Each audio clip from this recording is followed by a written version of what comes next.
Viewers, আশা করি সবাই ভালো আছেন। Welcome to এরোফেদার। আহ, প্রতিবারের মতো আবার আপনাদের কাঙ্ক্ষিত জার্মান এমবেসি কর্তৃক ডক সাবমিশন আপডেট নিয়ে আপনাদের সামনে হাজির হয়েছি। আহ, আমি আসলে প্রথমে ক্ষমা চেয়ে নিচ্ছি যদি আপনারা সাউন্ড জনিত কোনো প্রবলেম ফেস করে থাকেন। আমি আসলে খুব সময় পাই যে ভয়েস ওভার দিয়ে ভিডিও রেডি করা এবং আসলে সময় পাওয়া যায় না। তারপরও আমি জাস্ট এই একটা ইনফরমেশন আপনাদেরকে রেগুলার দেওয়ার ট্রাই করি। কারণ আমার একটা দায়বদ্ধতা তৈরি হয়ে গেছে, যেহেতু আমি শুরু থেকে এমবেসির আপডেটের ইনফরমেশনগুলো দিয়ে আসছি লাস্ট ১-১.৫ বছর ধরে। সাডেনলি এটা স্টপও করতে পারতেছি না। সো আজকে ডিটেইলস শেয়ার করব হচ্ছে ১ম এ ব্যাচেলর অ্যাপ্লিক্যান্টস যারা আছেন, ব্যাচেলর অ্যাপ্লিক্যান্টসের ডকুমেন্ট সাবমিশন ইমেইল নিয়ে।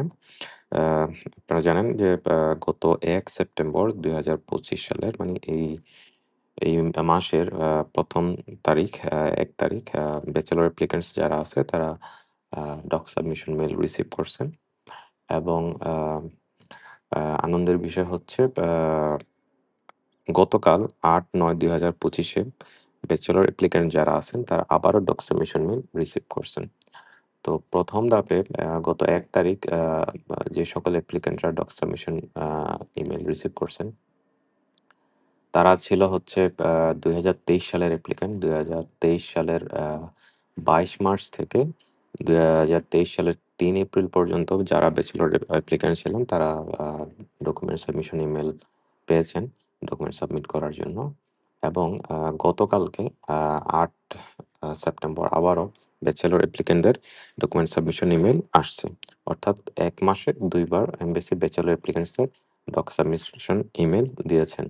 এবং গতকালকের ডক সাবমিশন ইমেইলে ৩ এপ্রিল ২০২৩ থেকে ২৪ এপ্রিল ২০২৩ পর্যন্ত যারা অ্যাপ্লিক্যান্ট ছিলেন, তারা আ ডকুমেন্ট সাবমিশন ইমেইল পেয়েছেন।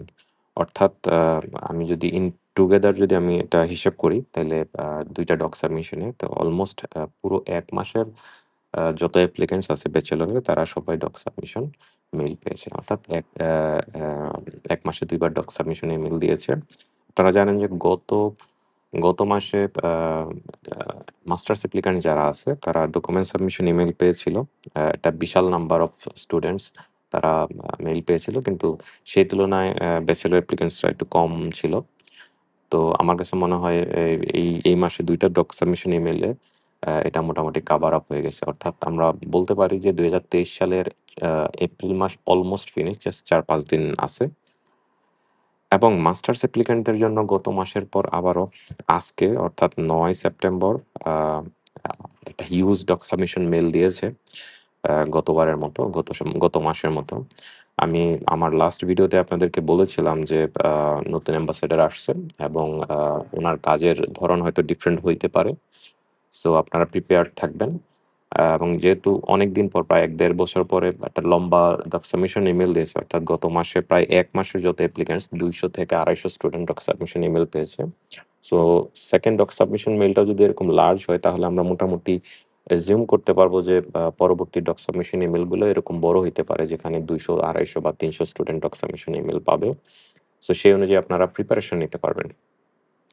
সো ভিউয়ার্স, এটা হচ্ছে মাস্টার্স স্টুডেন্ট যারা আছেন বা ব্যাচেলর সবার জন্য খুবই আনন্দের বিষয় এবং যারা ওয়েট করতেছেন দীর্ঘদিন এই ওয়েটিং পিরিয়ডের জন্য, যে আজকে আবারও একটা বিশাল একটা হিউজ ডক সাবমিশন ইমেইল আসছে মাস্টার্স অ্যাপ্লিক্যান্টদের। সো আমরা যদি হিসাব করি মাস্টার্স এবং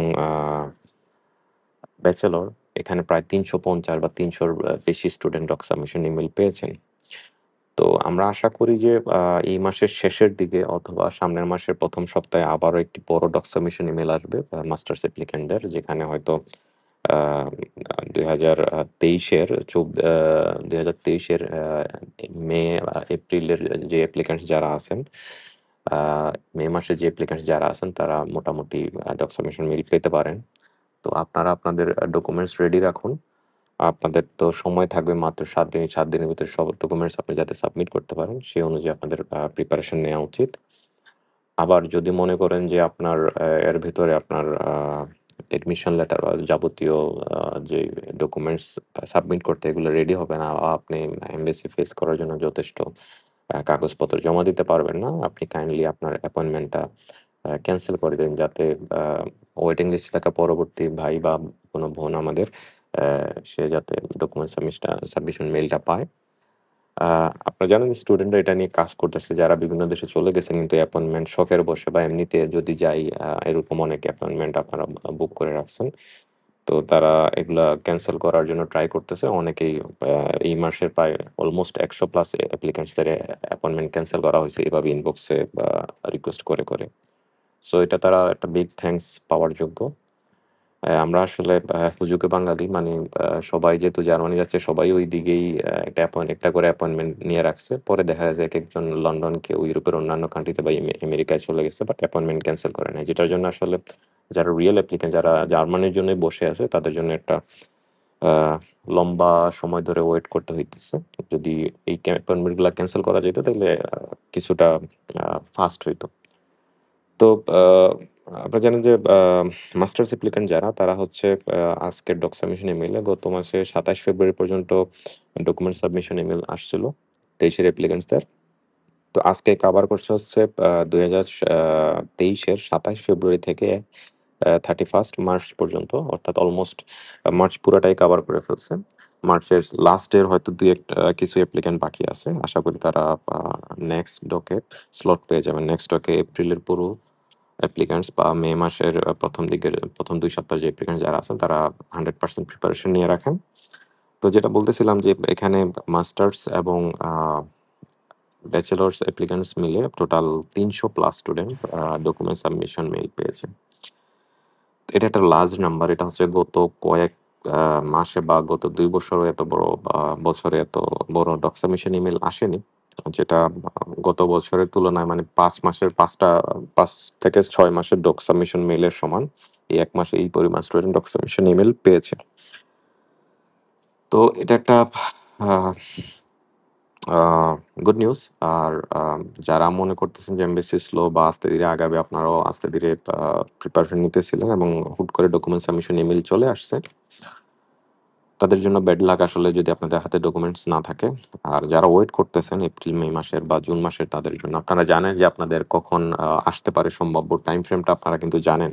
পরবর্তী যে ৩-৪ মাসের অ্যাপ্লিক্যান্ট যারা আছে। সো আপনারা ওই অনুযায়ী প্রিপারেশন নিন, যাতে রাইট টাইমে ডকুমেন্ট সাবমিশন করতে পারেন। আমি আপনাদেরকে রিকোয়েস্ট করব। আর আপনি আ আ এই বিষয়গুলা কেয়ারফুল থাকবেন এই বিষয়গুলা। যদি আপনি না আসতে পারেন আপনি অ্যাপয়েন্টমেন্ট ক্যানসেল করে দিন। তো আরো কিছু বিষয় হচ্ছে, যেহেতু আমাদের আ জানেন যে নতুন অ্যাম্বাসেডর আসছে।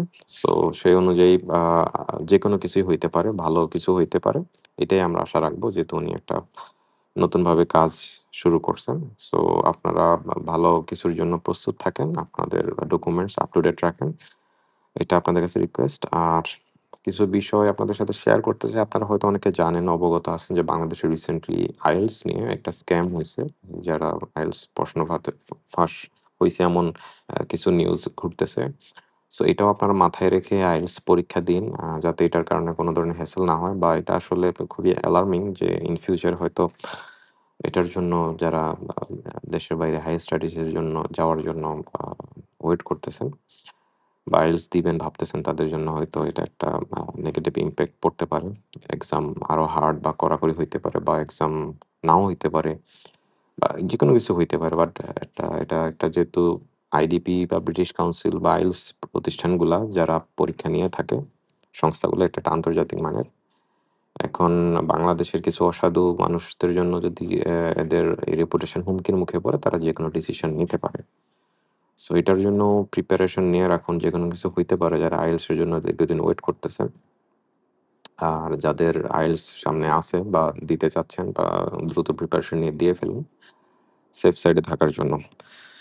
এটা আসলে খুবই একটা স্যাড বিষয় যে এটা নিয়ে আসলে কি বলবো? বাংলাদেশের আমরা মানুষজন এত খারাপ যে প্রত্যেকটা সুন্দর সিস্টেমগুলো আমরা আমাদের নিজের হাতে ধ্বংস করে দিচ্ছি। আমাদের এমবাসি বা স্টুডেন্ট ভিসার যেই অ্যাপয়েন্টমেন্ট সিস্টেম বা ভিসার যে রেশিও, এই জিনিসগুলো আমাদের কারণে আসলে নষ্ট হয়। আমরা তাদের দোষ, দেশের দোষ দিয়ে লাভ নেই। আমরা একেকজন এজেন্সি বা যেকোনো আ ফেক ডকুমেন্টসের কারণে যারা রিয়াল অ্যাপ্লিক্যান্টস তারা আসলে এই সমস্ত বিষয়, এই সমস্ত প্রবলেমের সম্মুখীন হচ্ছে। সো যাই হোক ভিউয়ার্স আসলে এটা নিয়ে বিস্তারিত আর না বলি।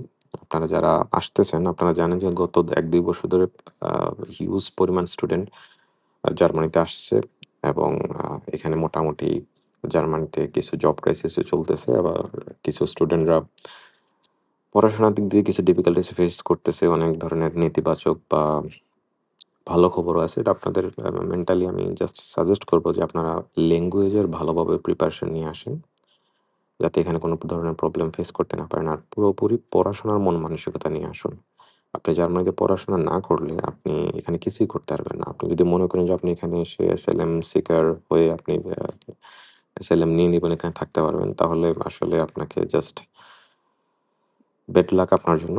আর আপনি যদি ব্যাচেলর ডিগ্রি হোল্ড করে থাকেন, আপনার ভালো কোয়ালিফিকেশন থাকে, আপনার স্কিল থাকে, আপনি ডেফিনিটলি জব খুঁজে পাবেন। এটা দিয়ে আপনি থাকতে পারবেন স্কিল জব করে। আর এই হচ্ছে আরকি আপনার পড়াশোনার প্রিপারেশন নিয়ে আসুন, ল্যাঙ্গুয়েজ শিখে আসুন, স্কিল বাড়ায় আসুন। এটাই আপনাদের জন্য আমার সাজেশন। তো ভিডিও ভালো লাগলে শেয়ার করবেন। কোনো আ কমেন্টস থাকলে অবশ্যই জানাবেন। আমি ট্রাই করব আপনাদেরকে আনসার দেওয়ার জন্য। তো ভালো থাকুন, সুস্থ থাকুন। পরবর্তী আপডেটে আপনাদের সাথে আবারও দেখা হবে। আল্লাহ হাফেজ।